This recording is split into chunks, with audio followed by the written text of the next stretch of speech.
Hello नमस्कार दोस्तों, स्वागत है आप सभी का इस संघर्ष क्लासेस में। तो अगर आप नए हैं तो चैनल को सब्सक्राइब कीजिए, लाइक कीजिए और दोस्तों के पास शेयर कीजिए, क्योंकि मैं इस पे टॉपिक वाइज 10 मिनट शो लेकर आता रहता हूं। तो आपको और आपके दोस्तों को ज़रूर बोनोफिट मिलना चाहिए, फ़ायदा ज़रूर का लाभ मिलना चाहिए। तो चलते हैं। सबसे पहले कुछ भी काम शुरू करने से पहले भगवान गणेश जी का आशीर्वाद लेना ज़रूरत है। तो चलिए इनको आशीर्वाद लेते हैं और वीडियो को स्टार्ट करते हैं। चलिए देखिए, संविधान टॉप 100 क्वेश्चन जो डाटा मार लो, पेपर में यही आएगा कन्फर्म। देखिए पेपर में यही आएगा, मैं भी बोल रहा हूँ पेपर में यही आएगा। तो मैं इसमें 50 क्वेश्चन लेकर आया हूँ और आप लोग का प्यार आशीर्वाद रहा तो 50 और लेकर आऊँगा। तो देखिए प्रथम क्वेश्चन है, भारतीय संविधान को अपनाया गया, कब अपनाया गया? तो देखिए मैं इसमें ऑप्शन एक्सप्लेन नहीं करूँगा क्योंकि ज़्यादा समय लगेगा। तो चलते हैं रिपीट फायर की तरफ, ठीक है। तो भारतीय संविधान अपनाया गया था, किसके द्वारा अपनाया गया था? तो संविधान सभा के द्वारा अपनाया गया था। तो ऑप्शन ए बिल्कुल सही होगा। चलते हैं नेक्स्ट क्वेश्चन। अगला क्वेश्चन है, भारत का संविधान पूर्ण रूप से तैयार हुआ, कब हुआ तैयार? तो 26 नवंबर 1949 को। तो ऑप्शन बी बिल्कुल सही होगा। ठीक है, चलते हैं नेक्स्ट क्वेश्चन की ओर। अगला क्वेश्चन है, भारतीय संविधान के अनुच्छेद 1 में यह घोषणा की गई है कि इंडिया अर्थात क्या है? तो देखिए भारत के संविधान में यह घोषणा की गई है कि अनुच्छेद 1 में कि इंडिया तथा भारत क्या है? राज्यों का संघ है। ठीक है, तो ऑप्शन ए बिल्कुल सही होगा। जो बच्चे जानते होंगे कमेंट करेंगे कमेंट बॉक्स में। देखिए भारतीय संविधान सभा की प्रारूप समिति के अध्यक्ष कौन थे? तो देखिए अगर आपसे पूछेगा प्रारूप समिति के अध्यक्ष, मसौदा समिति के अध्यक्ष, तो राजेंद्र प्रसाद जी मारेंगे। तो ऑप्शन सी बिल्कुल सही होगा। चलते हैं नेक्स्ट क्वेश्चन की ओर। अगला क्वेश्चन है, भारतीय संविधान में मौलिक कर्तव्यों का विचार लिया गया है, तो कहाँ से लिया गया है? तो रूस से। ठीक है, मौलिक कर्तव्य का विचार रूस से। ऑप्शन सी बिल्कुल सही होगा।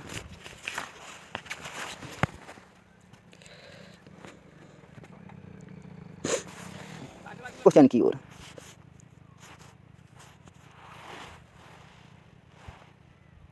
तो अगला क्वेश्चन है, संपूर्ण भारतीय संविधान के निर्माण में संविधान सभा को कितना समय लगा? तो देखिए संविधान जो बना भारत का, उसमें समय कितना लगा? तो देखिए 2 वर्ष 11 महीना 18 दिन कहीं दिया है, तो ऑप्शन बी बिल्कुल दिया है सही। तो ऑप्शन बी बिल्कुल सही होगा। चलते हैं। देखिए अगला क्वेश्चन है, वर्तमान में भारतीय संविधान में कुल कितनी अनुसूचियाँ हैं? तो देखिए वर्तमान में पूछता है और मूल में। तो मूल में अगर पूछे तो 8 और वर्तमान में कितना मार देंगे हम लोग? तो वर्तमान में 12 मार देंगे। तो ऑप्शन सी बिल्कुल सही होगा। अगला क्वेश्चन है, मूल संविधान में कितनी अनुसूचियाँ है? देखिए मैं बताया था ना, तो आप क्या मारेंगे, कितने बताए थे? तो 8 बताए थे। ठीक है, तो वर्तमान में मूल अनुसूचियों की संख्या 8 है। तो ऑप्शन बी बिल्कुल सही होगा। चलते हैं नेक्स्ट क्वेश्चन की ओर। किसी भी राज्य का संवैधानिक प्रधान किसे माना जाता है? तो देखिए किसी भी राज्य का बात बोल रहे हैं ना, तो ये राज्यपाल होगा। ठीक है, तो ऑप्शन ए बिल्कुल सही होगा। चलते हैं नेक्स्ट क्वेश्चन की ओर।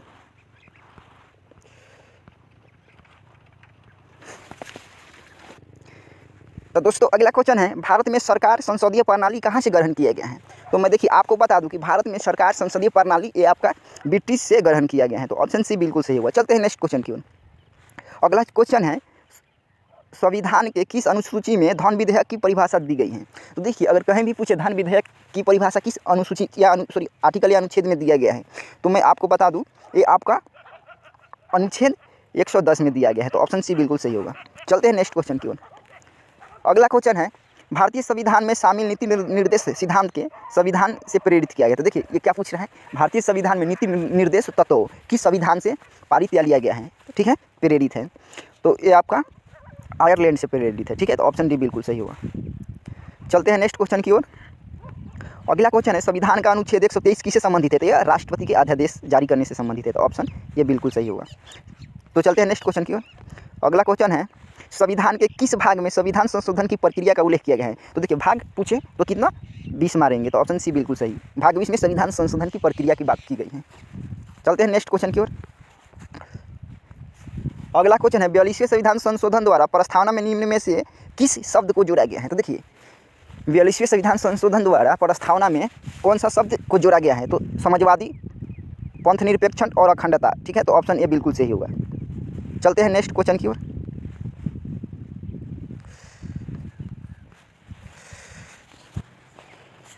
तो देखिए अगला क्वेश्चन है, भारतीय संविधान में समानता का अधिकार 5 अनुच्छेदों द्वारा प्रदान किए गए हैं।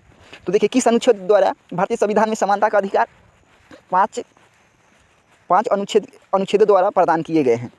तो कौन सा अनुच्छेद है? तो आपको बता दूं कि वो अनुच्छेद 14 से 18 है। तो ऑप्शन सी बिल्कुल सही होगा। चलते हैं नेक्स्ट क्वेश्चन की ओर।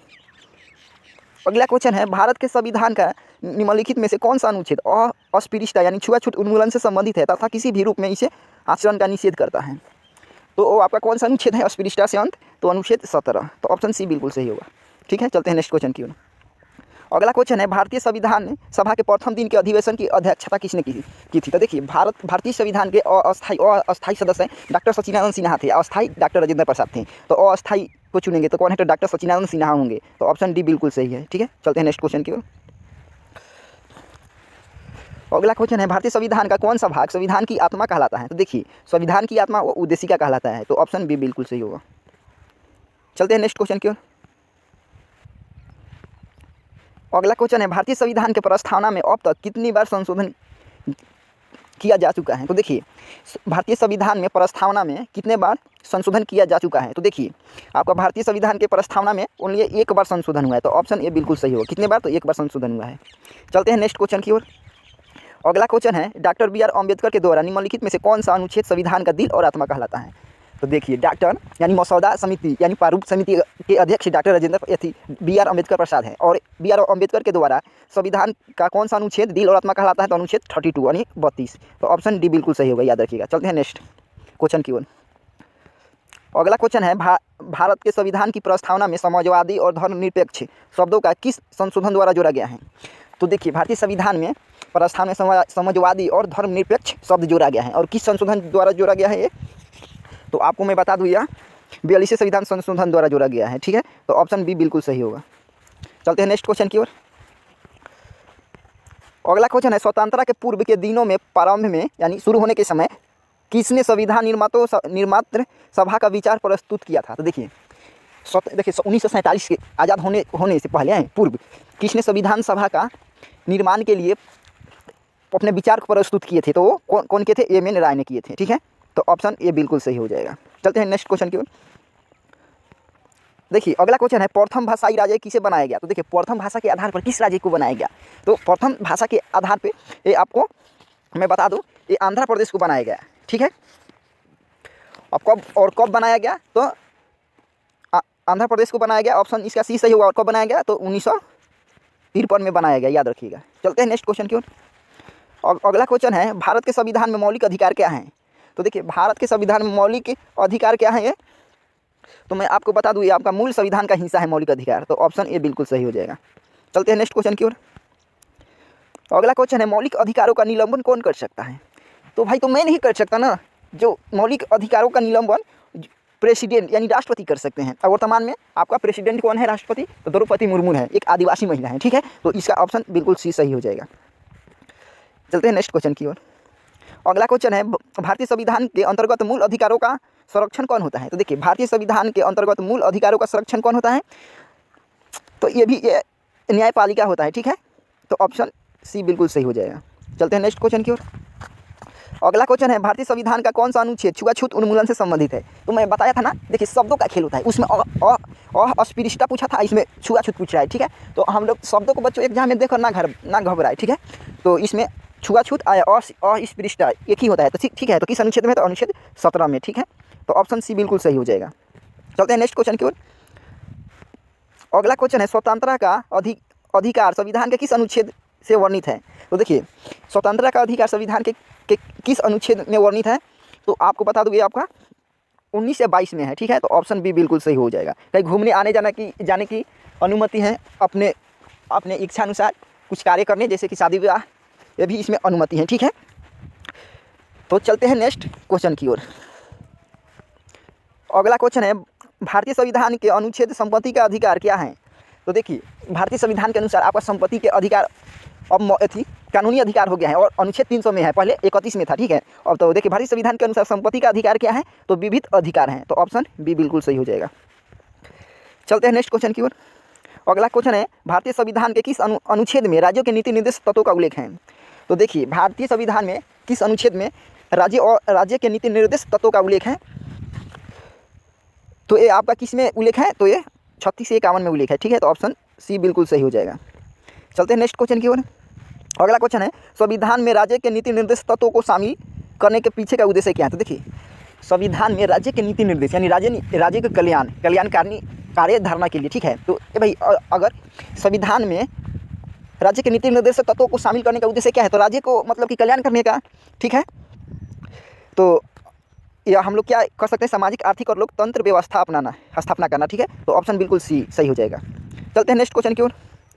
अगला क्वेश्चन है, भारतीय संविधान सभा के उद्घाटन अधिवेशन की अध्यक्षता की गई थी, तो किसने किया था? देखिए, भारतीय संविधान सभा के उद्घाटन अधिवेशन की अध्यक्षता किसने की थी? तो वो आपका डॉक्टर सचिदानंद सिन्हा, क्योंकि अस्थायी अध्यक्ष थे वहीं, ठीक है। तो ऑप्शन बी बिल्कुल सही हो जाएगा। चलते हैं नेक्स्ट क्वेश्चन की ओर। अगला क्वेश्चन है, संविधान सभा के उद्देश्य यानी प्रस्तावना निम्न में से किस एक के द्वारा प्रस्तुत किया गया है? तो देखिए, आपको पता होना चाहिए प्रस्तावना किनके द्वारा यानी उद्देशिका किनके द्वारा ये संविधान में प्रस्तुत किया गया है। तो मैं आपको बता दूँ, पंडित जवाहरलाल नेहरू के द्वारा संविधान यानी प्रस्तावना को जोड़ा गया है। तो ऑप्शन डी बिल्कुल सही हो जाएगा। चलते हैं नेक्स्ट क्वेश्चन की ओर।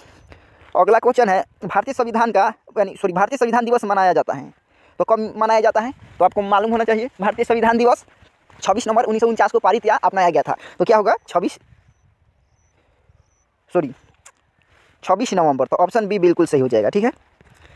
चलते हैं नेक्स्ट क्वेश्चन की ओर। अगला क्वेश्चन है, भारतीय संसद में शामिल है, तो क्या शामिल है?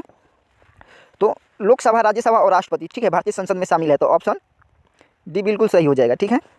चलते हैं नेक्स्ट क्वेश्चन की ओर।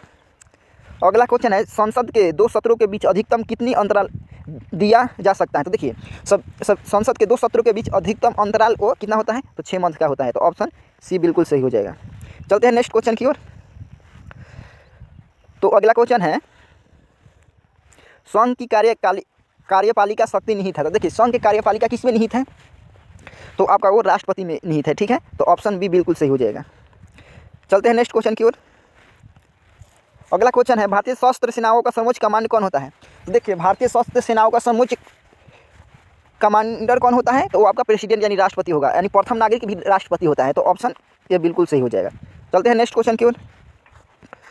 अगला क्वेश्चन है, भारतीय संविधान के अनुसार देश का प्रथम नागरिक कौन होता है? देखिए, मैं बोला ना कि देश का प्रथम ही नागरिक राष्ट्रपति यानी प्रेसिडेंट होता है, तो राष्ट्रपति हो जाएगा, ठीक है। तो ऑप्शन ए बिल्कुल सही हो जाएगा। चलते हैं नेक्स्ट क्वेश्चन की ओर। अगला क्वेश्चन है, भारत के राष्ट्रपति बनने के लिए किसी व्यक्ति की आयु पूर्ण होनी चाहिए यानी उम्र होना चाहिए, तो कितना होना चाहिए? तो 35। तो ऑप्शन डी बिल्कुल सही हो जाएगा। चलते हैं नेक्स्ट क्वेश्चन की ओर। अगला क्वेश्चन है, राष्ट्रपति पद के चुनाव संबंधित विवाद को किसे निर्देशित किया जा सकता है? तो देखिए, राष्ट्रपति पद के चुनाव संबंधित विवाद को किसे निर्देशित किया जाता है यानी किसके बीच प्रस्तुत किया जा सकता है? तो मैं आपको बता दूं कि राष्ट्रपति का अगर चुनाव में विवाद होता है तो वो सर्वोच्च न्यायालय को प्रस्तुत किया जा सकता है। तो ऑप्शन डी बिल्कुल सही हो जाएगा। चलते हैं नेक्स्ट क्वेश्चन की ओर। अगला क्वेश्चन है, निम्न में से कौन सा सुमिलित नहीं है? तो देखिए, भाग 1 में संघ और उसका राज्य क्षेत्र का बात किया गया है, भाग 2 में नागरिक है, बिल्कुल सही है, और राज्य के नीति निर्देशक ये नहीं है। तो आपको क्या हो जाएगा? ये आपका सी बिल्कुल गलत है, और भाग इसमें राज्यों का सरकार है, बिल्कुल सही। तो भाग आपका सी गलत है, ठीक है। तो भाग सी आपका गलत है। तो ऑप्शन सी बिल्कुल सही हो जाएगा। चलते हैं नेक्स्ट क्वेश्चन की ओर। अगला क्वेश्चन है, भारत के संविधान में समवर्ती सूची का विचार कहाँ से लिया गया है? तो आप बताएं, आप लोग अगर जानते हैं तो देखिए, भारतीय संविधान में समवर्ती सूची का विचार लिया गया है।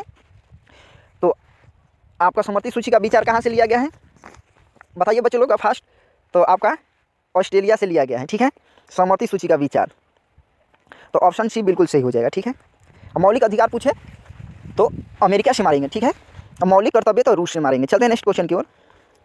अगला क्वेश्चन है, 7वीं अनुसूची का संबंध किससे है? तो देखिए, 7वीं अनुसूची का संबंध किससे है? तो केंद्र और राज्यों के मध्य शक्ति के विभाजन से संबंधित है। तो ऑप्शन बी बिल्कुल सही हो जाएगा, ठीक है।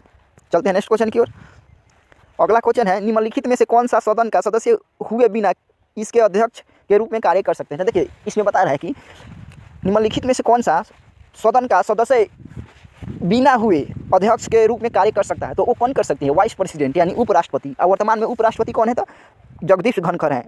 तो इधर कहाँ दिया गया है? भारत का उपराष्ट्रपति। तो ऑप्शन बी बिल्कुल सही हो जाएगा। चलते हैं नेक्स्ट क्वेश्चन की ओर। अगला क्वेश्चन है, राष्ट्रपति भारतीय समुदाय के कितने प्रतिनिधियों को लोकसभा में मनोनीत कर सकता है? तो देखिए, इसमें राष्ट्रपति अंगल भारतीय समुदाय के कितने प्रतिनिधियों को लोकसभा में मनोनीत करता है? तो मैं आपको बता दूं कि वो 2 को करता है। तो ऑप्शन में कहीं दिया है, तो ऑप्शन ए में दिया है 2। तो ऑप्शन ए बिल्कुल सही हो जाएगा, याद रखिएगा। चलते हैं नेक्स्ट क्वेश्चन की ओर। अगला क्वेश्चन है, लोकसभा में अंगल भारतीय समुदाय को 2 सदस्यों को मनोनीत करने की शक्ति किसके पास है? तो इससे पीछे वाले क्वेश्चन में था ना कि राष्ट्रपति अंगल भारतीय समुदाय को लोकसभा में कितने व्यक्ति को मनोनीत करते हैं? तो 2। तो क्या हो जाएगा?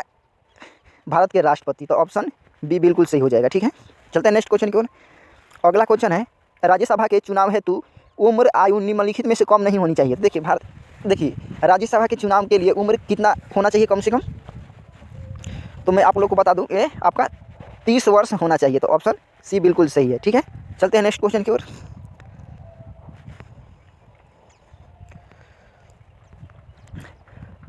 तो देखिए अगला क्वेश्चन, राज्यसभा के सदस्यों का कार्यकाल कितने वर्ष का होता है। तो देखिए राज्यसभा का वो चुनाव के लिए कम से कम उम्र कितना था, तो 30 वर्ष, और राज्यसभा का सदस्यों का कार्यकाल कितना वर्ष का होता है, तो ये आपको हम क्या तो होमवर्क के रूप में देते हैं, आप लोग जरूर कमेंट में बताइएगा, कमेंट का आपका इंतजार रहेगा। ठीक है, चलते हैं नेक्स्ट क्वेश्चन की ओर। देखिए लोकसभा और राज्यसभा की गणपूर्ति संख्या क्या होती है, कोरम भी पूछ देगा। ठीक है, तो आप लोकसभा और राज्यसभा का गणपूर्ति संख्या या कोरम बताइएगा, ये भी आपका होमवर्क में देते हैं। ठीक है, आप लोग जरूर बताइएगा। चलते हैं नेक्स्ट। थैंक यू, लाइक कीजिए, शेयर कीजिए और सब्सक्राइब कीजिए इस संघर्ष क्लासेस को। Bye bye, take care.